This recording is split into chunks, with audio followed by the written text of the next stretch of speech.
to anyone who has ever played an ARG or an online roleplay. However, Q is not a game. QAnon is like the reflection of a game in a mirror. It looks just like one, but it is inverted.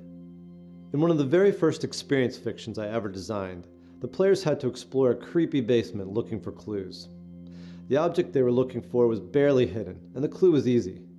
As the participants started searching for the object I had hidden, they spotted little random scraps of wood on the floor that happened to make the shape of a perfect arrow, pointing right at a blank wall. It had to be a clue. Then it got worse. Since there obviously was no clue there, the group decided the clue they were looking for was in the wall. The collection of ordinary tools they found conveniently laying around seemed to enforce their conclusion that this was the right direction. It was all random chance, but I could see the connections that had been made were all completely logical. These were normal people, and their assumptions were normal and logical, and just completely wrong. They had not found a clue, they had created one. Psychologists have a name for this kind of syndrome. They call it apophenia. Apophenia is the tendency to perceive a connection or meaningful patterns between unrelated or random things. In QAnon, that's the point. It isn't about finding the clues and solving the puzzles. It's about confusing people into tearing down walls. If you are a designer and have puzzles and have a plot, then apophenia is a wild card you always have to be concerned about. QAnon is a mirror reflection of this dynamic. Here, apophenia is the point of everything. There are no scripted plots, there are no puzzles to solve created by game designers, there are no solutions. They're constantly getting the player lost by pointing out unrelated random events and creating a meaning for them that fits the propaganda message Q is delivering. Q is everybody.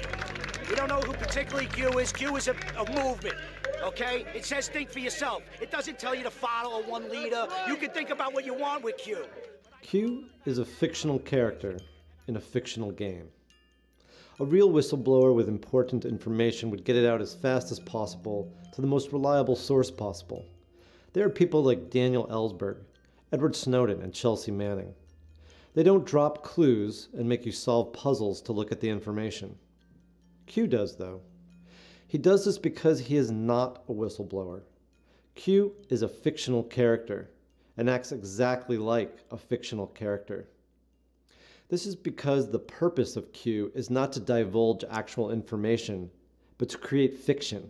Let's take a look at how this works. To create apophenia, first you need random data. The more, the better. Then you need to interpret that data in a way that leads you to a false solution that fits the narrative.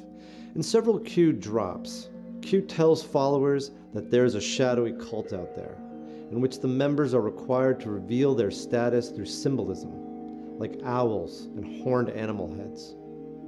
Q asks them to look out for these symbols in jewelry, tattoos, or hand gestures of public figures and celebrities. Of course, Q knows what they'll find. The Clintons throwing the rock and roll hand horns, Jay-Z flashing the Illuminati sign, the Rothschilds wearing horned heads at fancy dress costume parties. The images pile up fast. Clue after clue points the investigators to mountains of out-of-context images of the people they distrust, totally looking like they are in a cult. There is no doubt about the political nature